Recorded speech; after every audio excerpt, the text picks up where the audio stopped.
Welcome back to Hopeful Horizon, where we share stories that capture resilience, loyalty, and the power of true respect.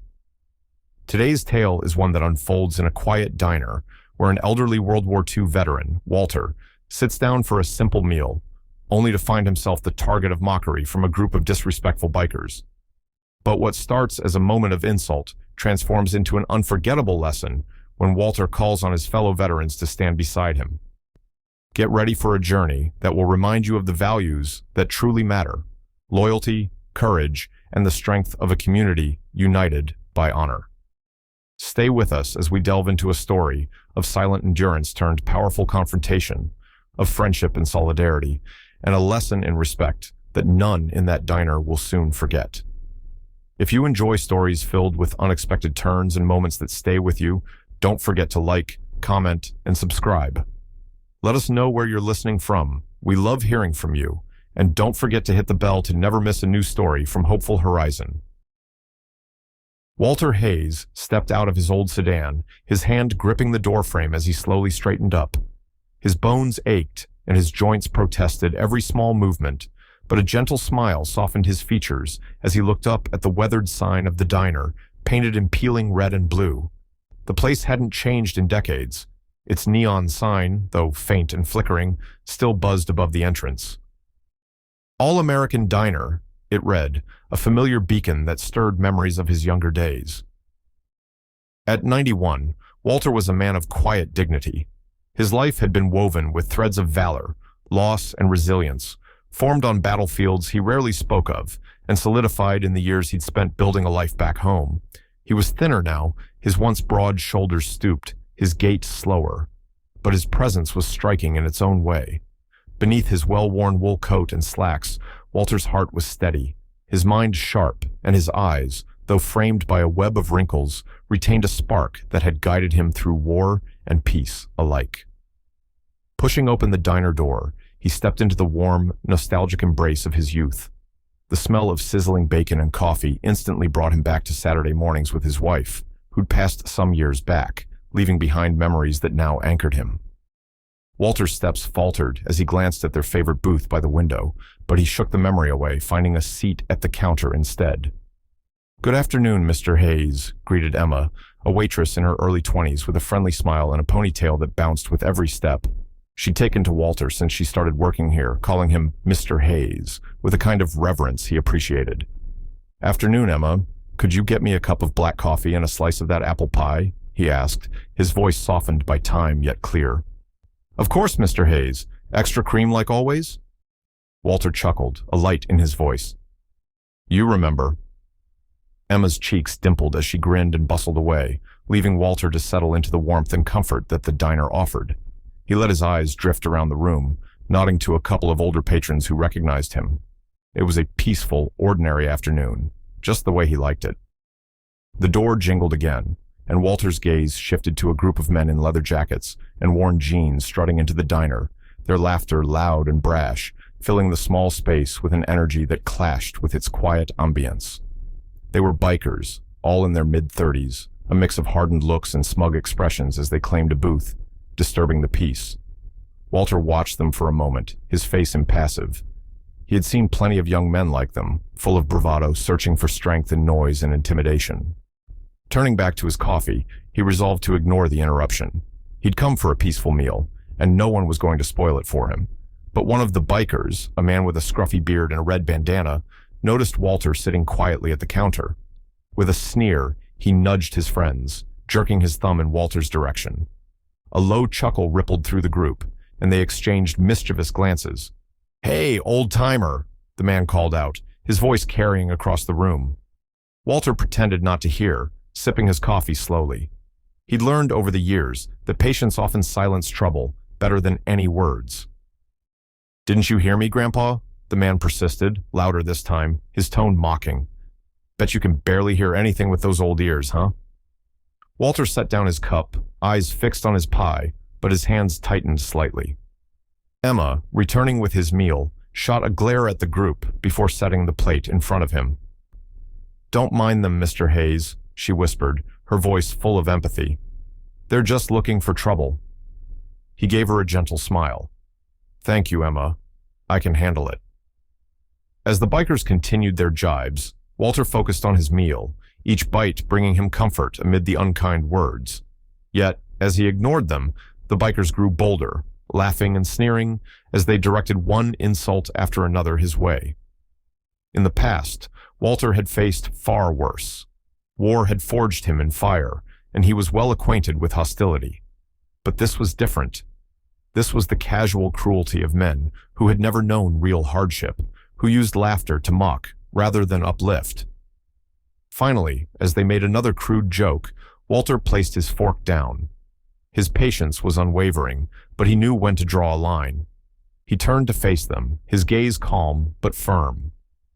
"Good afternoon, gentlemen," he said, his voice steady but carrying an edge that silenced their laughter for a brief moment.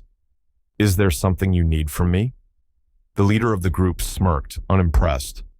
"Yeah, just trying to figure out if you can even hear us, Grandpa. Didn't expect to find a relic sitting here by himself." Walter held his gaze, his expression unyielding. "I've seen a lot in my years, son, and let me tell you, a little kindness goes a long way." The biker snorted. "Kindness, huh? Don't think we asked for advice, old man." Walter didn't respond. He knew there was little use in words now, but he silently hoped his restraint would diffuse the tension. Walter returned to his meal, though he could feel the biker's eyes still on him, their derision palpable. He tried to block out their sneers and goading remarks by delving into memories of his own, a quiet mental retreat to a time when honor, loyalty, and courage meant something deeply profound. In his mind, Walter was back on the battlefield, his fellow soldiers beside him, all young, brave, and hopeful, their faces as vivid as the day he last saw them. He could hear their laughter, see the camaraderie in their eyes. They were men who, despite facing the gravest of dangers, had shown each other respect. To them, every life held value. They stood together, protecting each other. In his heart, he held those memories as a shield against the hurtful remarks aimed at him now. He remained silent, his thoughts wandering to one of his closest friends, George, who had sacrificed his life to save others in their squad. Walter clenched his hands, remembering the pain of loss, but also the pride in calling someone like George his friend. His military cap, placed carefully on the counter, was more than just a piece of clothing. It was a tribute to his friends who had served and fallen, to the life he had dedicated to something greater than himself. The bikers continued their jeers, but Walter held his ground, not offering them the satisfaction of a reaction. It wasn't cowardice. Rather, it was strength, drawn from years of discipline and understanding. Patience had become his weapon, honed through time and trial. Finally, Emma approached the bikers' table, her face stern. "Why don't you guys leave him alone?" she said, her voice unwavering. "He's done nothing to you." One of the bikers, a lean man with a tattooed arm, sneered. "Relax, sweetheart. Just having a little fun with the old guy." "Fun?" she replied, arms crossed. "Does mocking a veteran sound like fun to you?" The leader of the group leaned back, shrugging dismissively. "Look, it's not our fault he's sitting here all quiet and sad-looking." Walter's calm demeanor almost broke then. He lifted his head, his gaze piercing. "Quiet doesn't mean weak," he said, his voice carrying the weight of 1,000 memories and losses. "And respect doesn't cost you anything." The men exchanged uneasy glances, but the leader only smirked, unwilling to let go of his bravado. "Old man thinks he's still got some fight in him," he muttered with a mocking chuckle. Walter stayed quiet, but a small, knowing smile played on his lips. He wasn't alone, not really. Somewhere out there, he knew, were men who would stand by his side in a heartbeat if he needed them. He had given these young men their chance to act with decency. The memory of George, and countless others, deserved better than this mockery. Walter held on to his patience as long as he could, but there came a moment when his tolerance met its end. One of the bikers, emboldened by Walter's silence, swaggered over and plucked his cap off the counter, tossing it to one of his friends. "Think you're a hero, huh?" the man taunted, holding the cap up like it was a joke. Walter's hand tightened on the counter, and a storm brewed in his gaze as he watched them desecrate the very thing he held most sacred. The cap wasn't just fabric. It was a reminder of sacrifice, of friends who never returned. He had worn it in memory of his brothers in arms. The other patrons glanced around nervously, some looking to Emma, others to the bikers, but none brave enough to step in. Walter took a steadying breath, eyes trained on the man who held his cap, and for the first time, he allowed a glimmer of anger to show. "You don't know what that cap means," Walter said, his voice a low growl, each word laced with the gravity of a life lived in service. The leader laughed, tossing the cap to another biker. "Relax, it's just a hat, old man." Walter reached for his phone, the resolve hardening in his expression. He might be old, but he would not stand for this disrespect. Not now, not ever. The time for quiet was over. Walter's hands were steady as he lifted his phone, dialing a number he hadn't used in months. The line rang only once before a deep, familiar voice answered. "Walter?" the voice asked, gruff but laced with warmth. "Been a while, old friend." "Jack," Walter greeted, a calm strength in his voice. "I could use some company. I'm at the All-American Diner." There was a brief silence on the line, but Jack, a former Marine who had served alongside Walter decades ago, picked up on the unspoken urgency. His voice lowered, understanding without needing an explanation. "Say no more. I'll round up a few of the guys." "I don't want any trouble," Walter added, his tone resolute. "Just some people who understand." "Got it," Jack replied. "We'll be there soon." Walter put his phone down, exhaling as he returned his gaze to the bikers, who were still laughing, tossing his hat back and forth. He allowed himself a small smile, feeling a renewed sense of calm as he sipped his coffee. He didn't need to fight or argue. He had already called in the people who would make a difference. The quiet confidence in his eyes remained steady, knowing he wouldn't be standing alone for much longer. Meanwhile, the bikers continued, unaware of the shift in Walter's demeanor. They took his silence as submission, fueling their sense of dominance. They sneered at him, muttering crude remarks to one another, laughing as if they were untouchable. Walter remained unflinching, looking out the window as he waited, his mind drifting to memories of his service, of brothers who had never left his side. The anticipation of seeing them again, even under these circumstances, brought a glimmer of strength back into his aged bones. And then, like a scene unfolding with slow, deliberate grace, the first veteran arrived. The door to the diner opened, and a man in his 50s walked in, his broad shoulders still carrying the weight of discipline. He wore a faded military jacket adorned with patches, each symbol a story of service and sacrifice. He glanced around the diner, and upon seeing Walter, nodded respectfully. Then another came, and another. Soon, men and women of various ages began to file into the diner, each wearing something that marked their military past: a cap, a medal, a jacket, even a scar. Their faces were resolute, bearing the marks of both hardship and camaraderie, of battles fought together and lives forever intertwined. The patrons in the diner fell silent, sensing the gravity of the scene. Conversation ceased, and heads turned as the veterans took their places around the diner, some at the counter, some in nearby booths, all within sight of Walter and the bikers. The atmosphere shifted palpably, a quiet intensity filling the room. The bikers, who had been lounging with arrogant confidence, sat up straighter, their expressions faltering as they took in the growing presence of veterans surrounding them. Some shifted uncomfortably in their seats, while others kept glancing at each other, their bravado beginning to fade. Finally, Jack, a tall, broad man with graying hair and a piercing gaze, stepped forward. He looked directly at the bikers, his face calm but unyielding. "Afternoon, gentlemen," he greeted, his voice level but carrying the weight of authority. "I hear you've been giving my friend here a hard time."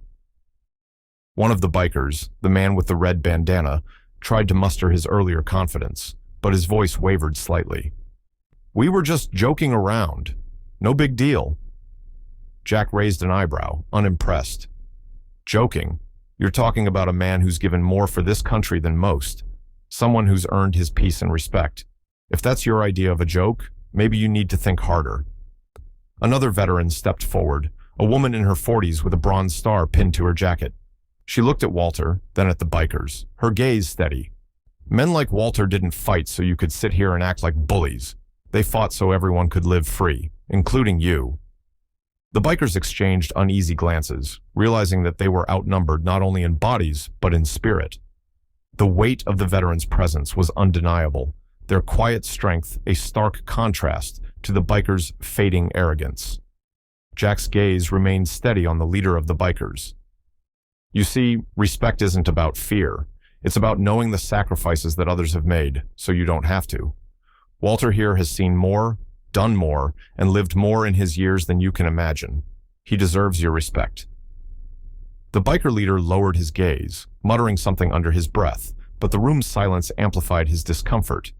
The other patrons looked on, some with admiration for the veterans, others with a newfound respect for the quiet old man at the counter.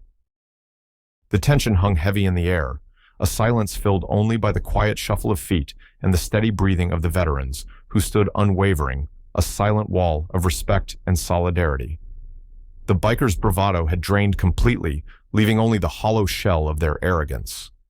The leader of the bikers finally cleared his throat, mumbling, "We didn't mean any harm.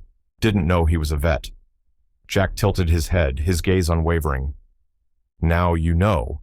And now you know that disrespecting someone, anyone, comes with consequences. Not physical ones, but the kind that stick with you. Maybe next time, you'll think twice before you decide to mock someone you don't know." Walter watched in silence, a profound sense of pride swelling in his chest. These men and women, his friends, had come without hesitation, not to pick a fight, but to stand in quiet solidarity. They had shown the bikers what true strength and loyalty looked like. Then, breaking the tension, Walter turned to the bikers, his gaze softened but firm. "I don't hold a grudge against you boys," he said, his voice gentle yet powerful. "Life's too short for that. But I hope today's a reminder for you. Treat people with kindness, even if you don't know them. You might be surprised by the stories they carry." The bikers nodded, murmuring apologies, each one avoiding the steady eyes of the veterans around them. They shuffled toward the door, their heads lowered, casting one last look at the group of veterans before they left the diner, humbled and chastened. As the door swung shut behind them, a wave of calm settled over the room. The patrons exchanged glances, some nodding with quiet respect, others looking at Walter with newfound admiration. The veterans took their seats, some beside Walter, others spread around the diner, each one a pillar of strength and resilience. Emma returned with fresh coffee and slices of pie, setting them down in front of the veterans with a grateful smile. "On the house," she said, her voice thick with emotion. "Thank you all for everything." Laughter and conversation filled the diner as Walter and his friends shared stories, their voices weaving together in a tapestry of memories, courage, and camaraderie. For the first time in a long while, Walter felt truly at peace, surrounded by people who understood the weight of his past and honored it. As the afternoon sun dipped lower, casting a warm glow over the diner, Walter raised his coffee cup in a silent toast, his gaze meeting each of his friends. He didn't need words. The unspoken bond between them was enough. In that moment, Walter knew that no matter what, he was never alone, and neither was anyone who understood the true value of respect. Months had passed since that afternoon at the diner, but the memory lingered in Walter's mind as vividly as if it had happened yesterday. Life had returned to its usual pace, quiet and steady, yet something profound had shifted, both within Walter and the small town he called home. News of the incident with the bikers had spread beyond the diner, sparking conversations about respect, loyalty, and the often overlooked sacrifices made by veterans. The local paper even ran a story on Walter and his friends, celebrating their service and the quiet but powerful lesson they had imparted that day. As a result, the town began to recognize its veterans more openly. Small gestures of gratitude, like a nod or handshake, became a frequent sight. The diner itself became a sort of unofficial meeting spot for Walter and his friends. Each Sunday, they would gather there, filling the small space with laughter, stories, and camaraderie that seemed to spill over to anyone who joined. Other patrons would greet them with admiration, stopping by their table to express thanks, sharing in the warmth that radiated from their weekly gatherings. Emma, the diner's waitress, found herself deeply affected by that day as well. Seeing the veterans stand together in solidarity had reminded her of the importance of kindness and resilience. In their honor, she organized a small fundraiser to renovate a local veterans memorial that had long been neglected. When Walter learned of her efforts, he offered his help, and soon the whole town was involved in the restoration project. For Walter, those quiet Sunday mornings became a cherished routine, filling a void he hadn't realized was there. He looked forward to them, feeling a renewed sense of purpose as he shared breakfast with friends who had become family. Together, they spoke of the past, but just as often, they looked toward the future, buoyed by the support they found in each other's company. One bright autumn morning, Walter was sitting on the diner's porch, watching the leaves dance in the wind, when he heard the familiar roar of motorcycles in the distance. His heart tightened momentarily, memories of that tense day flooding back, but as the riders pulled up, he saw it wasn't the same group. These bikers were younger, and they wore patches of a veterans club, each symbolizing their own service. The lead rider, a tall man with a kind expression, approached Walter with a respectful nod. "You're Walter, aren't you? The story about you went around the Vets Network. We wanted to come by and say thank you for standing up that day." Walter smiled, nodding humbly. "Didn't do it alone," he said, gesturing toward the diner, where a few of his friends sat waiting. "Just a reminder to everyone, respect doesn't wear a uniform. It's in how we treat each other." The young veteran nodded, clearly moved. "A lesson we all needed. Thank you, sir." The bikers joined Walter and his friends for coffee, creating an unlikely scene.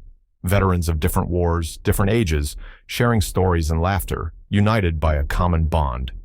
They talked for hours, the old tales blending with new ones, generations linked by the invisible threads of honor, duty, and resilience. As the sun began to set, Walter watched the young veterans ride off, feeling a deep sense of satisfaction. He knew his work wasn't done. There would always be lessons to share, stories to tell, and respect to cultivate. But he took comfort in knowing that he had left something meaningful behind, a legacy of quiet strength and dignity. And as he sipped his coffee, surrounded by friends old and new, Walter felt a simple, quiet peace, content in the knowledge that respect, hard-won, genuine respect, had a way of enduring long after he was gone. Thank you for joining us on this moving journey of respect, courage, and the bond between those who've served. Walter's story is a powerful reminder that standing together for what's right can spark change, even in the quietest of places. His strength and the support of his friends remind us that honor and dignity are timeless values worth defending. If this story left an impact on you, be sure to share your thoughts in the comments. And if you're looking for more stories that inspire and uplift, don't forget to subscribe and tap the bell so you never miss an episode from Hopeful Horizon. Until next time, stay true, stay respectful, and keep hope alive.